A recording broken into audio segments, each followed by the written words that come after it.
Halo Mom and Dad semuanya, ketemu lagi dengan saya Dr. Mariska Senjaya di channel Dr. Senjaya.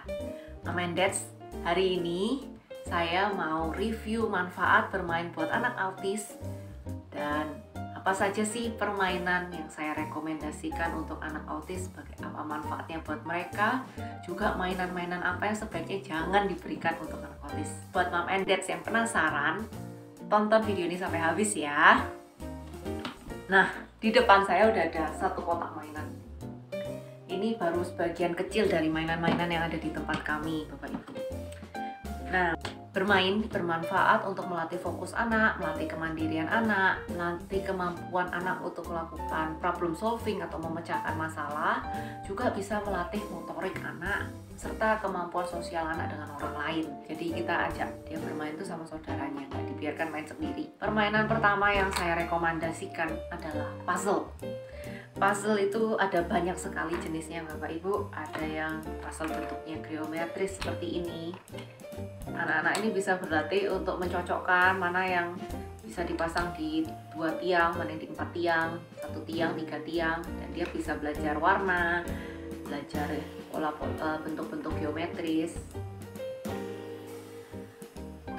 Ini bahannya kayu ya Bapak Ibu, jadi ini menurut saya ini sangat kuat. Ini udah bertahun-tahun dan tidak rusak. Paling ada sedikit catnya hilang, sedikit 1-2 ya nggak apa-apa lah, itu wajar. Dan harganya ini juga lumayan terjangkau, sekitar 40 ribuan sampai 60 ribuan dulu saya. Dan bentuk puzzle yang lainnya itu adalah ini masih baru ya Bapak Ibu. Ini dia bisa belajar bentuk-bentuk geometris dasar, dicocokkan, dipasang-pasang di tempat-tempat yang sesuai. Dia juga bisa belajar warna. Terus ada juga bentuk puzzle yang seperti ini, seperti belajar tentang binatang-binatang laut. Di sini anak itu akan belajar berbagai macam binatang laut, ada juga yang binatang darat, ada juga yang alat-alat transportasi. Dan ini dia belajar untuk bisa setelah mainan-mainan ini dikeluarkan, terus dia bisa belajar gimana ya dia harus menempatkan lagi supaya bisa muat di dalam kotak ini. Ini ada macam-macam ya, ada ikan paus, ada kerang, ada gurita, ada lumba-lumba, ada kepiting, kura-kura, dan sebagainya. Ada juga bentuk puzzle yang seperti ini, yang berbentuk benda-benda, terus dia harus menyusun potongan-potongan kepingan-kepingan ini biar menjadi satu gambar yang utuh. Dan ini bentuk puzzle yang sederhana ya, Ibu. Bisa ada yang bentuknya alat transportasi, ada yang bentuknya binatang. Nah, kelemahan dari permainan puzzle ini karena partnya banyak sekali, bisa mudah hilang. Jadi kita harus mengajarkan anak kalau setelah dipakai harus dikembalikan lagi, disimpan lagi jadi satu. Repotnya ini kalau buat ada anak yang masih suka lempar-lempar barang. Jadi kadang-kadang kalau mereka lagi tantrum ya ini jadi korban, jadi dilempar-lempar gitu. Lumayan. Karena ini bahannya dari kayu ya, ketika kalau itu kena ke kita ya lumayan lah, ada rasa sakit dikit. Oke. Nah, permainan yang saya rekomendasikan yang kedua adalah flashcard. Di tempat kami ada banyak sekali jenis flashcard, mulai dari yang ukurannya besar, kecil, sampai yang banyak sekali jenisnya. Ada yang tentang binatang, ini tentang kendaraan, tentang benda-benda. Flashcard ini menurut saya sangat bagus untuk mengajari anak tentang kata-kata baru, benda-benda yang ada di sekitarnya dia, apa fungsinya, bisa mengajarkan bahasa juga, tapi sambil bermain gitu. Jadi anak nggak merasa tertekan ketika dia belajar ini. Terus flashcard ini juga bisa membantu untuk interaksi sosial. Jadi kita bisa kalau ngajak anak untuk bermain dengan teman-temannya atau dengan saudara-saudaranya itu dengan memberikan tebak-tebakan pakai flashcard ini. Ini ada banyak banget jenis flashcard di tempat kami Bapak Ibu. Dan flashcard ini waktu kemarin saya survei di marketplace itu ternyata serinya banyak sekali. Ada mulai dari bahasa Indonesia, bahasa Inggris, bahasa Arab, bahasa Mandarin, semuanya ada. Ya itu sangat menyenangkan ya buat anak-anak. Dan ada yang bisa ditulis-tulis, yang ukurannya besar. Mainan yang selanjutnya yang saya rekomendasikan adalah mainan meronce. Meronce itu sebenarnya adalah kegiatan seperti ini. Kita memasang-masangkan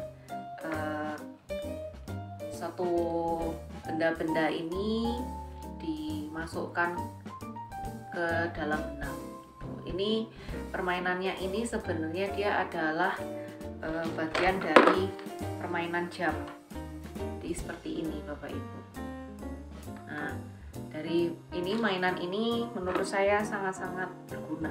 Jadi dia bisa sekalian ngajarin anak untuk belajar angka, belajar bentuk-bentuk, belajar warna, belajar meronce, sekaligus belajar mengenal jam. Dan repotnya mainan ini banyak part kecil-kecilnya, jadi ya itu jangan sampai hilang. Terutama kalau anaknya masih suka lempar-lempar barang, tantrum, nah itu gampang sekali ini mainan ini jadi tersebar kemana-mana gitu. Ini juga harganya nggak terlalu mahal Bapak Ibu, sekitar 20 ribuan, 30 ribuan di marketplace. Oke, mainan yang selanjutnya ada yang puzzle menjahit. Jadi ini anak itu diajarkan tentang fungsi dari benda-benda sehari-hari. Jadi seperti ini ya, anak ini diajarkan, ini ada baju, mereka itu kasih satu set ini ada tentang baju satu, ini dengan kancing-kancingnya. Anak itu harus memasang kancing pada baju ini dengan menggunakan ada tali yang diberikan. Ini ada satu, lalu ada ini kancingnya yang lepas tadinya. Lalu ini ada dua buah sepatu. Nah, sepatunya ini juga dikasih talinya ada dua, satu ini udah terpasang, satu ini masih belum. Jadi anak diajarin untuk memasukkan tali sepatu ini ke lubang-lubang yang ada di permainan ini, tuh, di kartunya ini.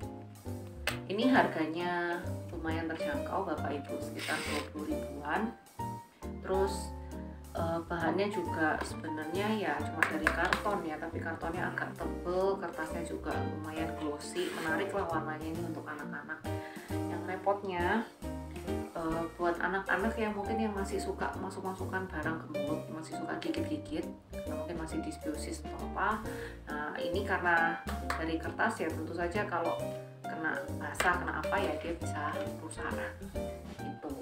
Ini nggak terlalu mahal sih. Mungkin Bapak Ibu bisa bikinin yang serupa seperti ini, mungkin dengan alat yang murah meriah di rumah, mungkin pakai karton-karton bekas dan tali sepatu gitu. Jadi bisa dipotong-potong sendiri, terus dibuat aja seperti bentuk sepatu, bentuk baju gitu Bapak Ibu. Sebenarnya ada banyak cara yang bisa kita gunakan, nggak perlu harus selalu memberikan mainan yang mahal kan. Jadi seperti ini ya, ini juga nanti dipasang seperti ini. Jadi ini pelajaran melatih anak untuk menggunakan jari-jarinya. Ini melatih motorik halus dan juga melatih anak untuk mengenal fungsi benda-benda sehari-hari gitu. Oke Bapak Ibu, permainan selanjutnya yang saya rekomendasikan itu adalah Play-Doh. Play-Doh ini ya sebenarnya seperti ini ya, seperti plastisim ya, tapi versi yang nggak berbau. Menurut saya ini mungkin lebih nggak toksik ya buat anak-anak. Anak-anak bisa belajar untuk melatih genggaman tangan mereka gitu ya, mereka bisa belajar berimajinasi bentuk-bentuk, terus mereka juga bisa memperkuat motorik mereka karena belajar untuk meremas-remas si Play-Doh ini kan, membentuk-bentuk si Play-Doh ini. Menurut saya ini juga bagus untuk anak, dan ini harganya nggak terlalu mahal, ini sekitar 20 ribuan. Terus kalau menurut saya ini aman buat anak selama nggak dimakan. Kalau anak Anda lagi main sama-sama seperti ini, baiknya kita awasi sih, jangan sampai kita tinggal gitu, karena kita khawatir kalau tiba-tiba sama dia dimakan. Ini memang tulisannya sih dia bilang terbuat dari tepung plastik. Oke, karena ada plastiknya ini harus kita waspadai. Ini memang nggak beracun, tapi disarankan untuk nggak dimakan. bahaya tersedak, karena khawatirnya kalau dipilih jadi bentuk kecil-kecil terus dimakan sama anak ya bisa tersedak. Jadi ya Bapak Ibu, kalau anaknya lagi main sama ini Play-Doh dan teman-temannya ini tolong diawasi, tetap harus dalam pengawasan kita. Oke. Terus permainan yang selanjutnya itu adalah fidgeting ya, contohnya itu pop it. Jadi apa itu fidget? Fidget itu sebenarnya adalah kegiatan yang dilakukan oleh seseorang untuk mengalihkan rasa stres mereka, rasa ketakutan mereka ke bentuk aktivitas lain gitu. Jadi kadang-kadang ada orang yang sebut dengan steaming, ada yang bilang dengan fidgeting. Nah, fidgeting itu sebenarnya adalah mekanisme kita untuk mengendalikan stres gitu. Jadi anak-anak autis itu mudah sekali mengalami stres ketika ada perubahan di lingkungan mereka. Mungkin ketika mereka dibawa ke tempat baru, atau ketika mereka ketemu orang baru, ketika mereka sedang menjalani terapi yang baru, mereka bisa stres tuh, disuruh menunggu, mereka biasanya tertekan sekali. Nah, untuk supaya meredakan tekanannya mereka, itu boleh dikasih pop it. Ini contoh salah satu fidget, permainan fidget ya. Permainan fidget lainnya itu yang dulu sempat populer itu fidget spinner, yang ditaruh bentuknya biasanya kayak kaki 3 gitu terus diputar-putar di tangan. Nah, sebenarnya apakah steaming itu berbahaya? Enggak selalu, enggak semua steaming itu berbahaya, karena kadang-kadang kita tanpa sadar, orang dewasa pun juga ikut melakukannya ketika kita tertekan. Tetapi bentuk steaming kita atau bentuk fidgeting kita ini masih termasuk yang wajar, sehingga tidak dipandang aneh gitu oleh orang banyak.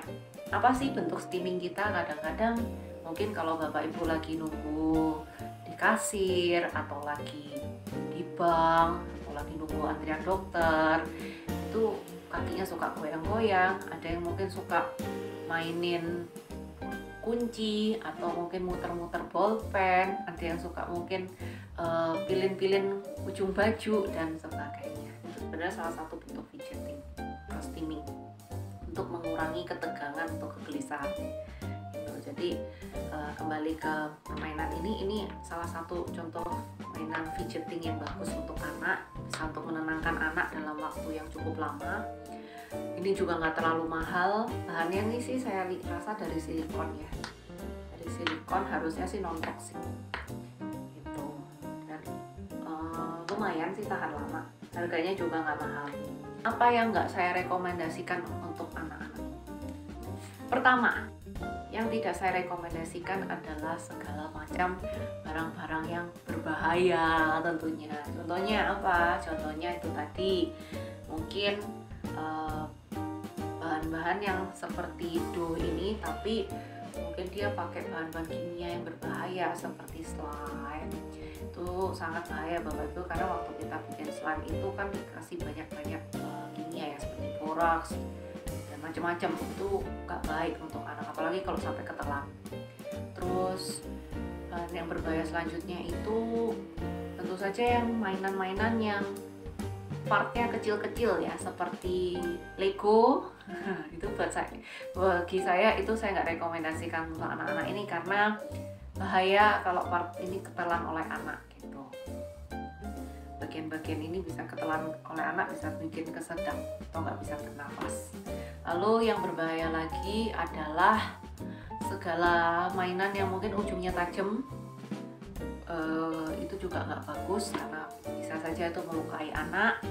Dan satu lagi, mainan-mainan yang bisa mengeluarkan suara, yang ada lampunya nyala-nyala, yang pakai kabel-kabel. Nah, ini saya nggak rekomendasikan sama sekali untuk anak-anak autis. Kenapa? Karena yang nomor satu, pasti mainan-mainan ini menggunakan baterai untuk bisa ada keluar suara, ada lampu-lampu yang nyala, pasti menggunakan baterai. Dan kadang-kadang anak-anak ini bisa mengutak-ngutik mainan ini sampai lepas semua, baterainya terlepas, kabelnya terlepas, dan ini bisa bahaya kemakan sama mereka. Nah, baterai itu kan sangat beracun ya Bapak Ibu ya, jadi saya nggak rekomendasikan mainan yang terlalu memberikan banyak rangsang dalam satu waktu. Misalnya ada lampunya iya, ada suaranya iya, terus dia bergerak-gerak, itu membuat sensorinya anak itu jadi overstimulasi. Kalau anaknya jadi overstimulasi, sensorinya cepat capek, cepat menjadi sensitif, tuh anaknya jadi mudah tantrum. Itu dia. Jadi saya nggak menyarankan memberikan mainan-mainan yang memberikan terlalu banyak input sensori yang berlebihan dalam satu waktu. Contohnya apa? Kayak mobil-mobilan yang pakai suara, mainan yang robot-robotan, terus mungkin mainan yang seperti kayak meniru apa ya, binatang-binatang tapi dia mungkin bisa gerak pakai baterai, itu saya nggak sarankan. Lah, permainan yang nggak saya sarankan lagi adalah permainan yang menggunakan gadget. Kenapa kok nggak saya sarankan? Karena gadget itu bisa semakin memutus rantai interaksinya anak dengan orang lain.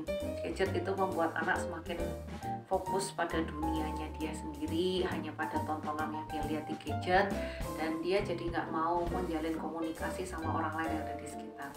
Memang gadget bisa bermanfaat juga, karena dari gadget itu mungkin ada tontonan-tontonan yang edukasi, mengajari lagu-lagu, tapi seringkali saya menemukan bahwa gadget yang diberikan pada anak itu membuat anak itu jadi semakin nggak mau interaksi sama orang lain, terus ya dia maunya ya sama gadgetnya itu aja, jadi pasif gitu, cuma satu arah. Akhirnya anaknya semakin nggak mau bicara gitu. Lalu mainan yang tidak saya rekomendasikan yang terakhir adalah segala yang berbulu-bulu atau boneka misalnya, karena banyak dari anak-anak ini yang masih suka mencari sensori di mulutnya, jadi suka digigit-gigit. Nah, kalau mainan ini dari bahan bulu-bulu ini bisa saja terlepas itu dia gigit-gigit terus ketelan, dan ini bisa bahaya, itu bisa menimbulkan sesak nafas, bisa nggak bisa nafas, lain sebagainya. Nah, itu saja yang bisa saya sampaikan hari ini di video hari ini. Kalau Mom and Dad biasanya suka memberikan mainan apa sih ke Ananda? Tulis dong di kolom komentar, dan tuliskan juga mau topik apa lagi nih yang dibahas di video-video selanjutnya. Itu aja ya Mom and Dad. Thank you sudah nonton video saya hari ini, dan sampai jumpa di lain waktu.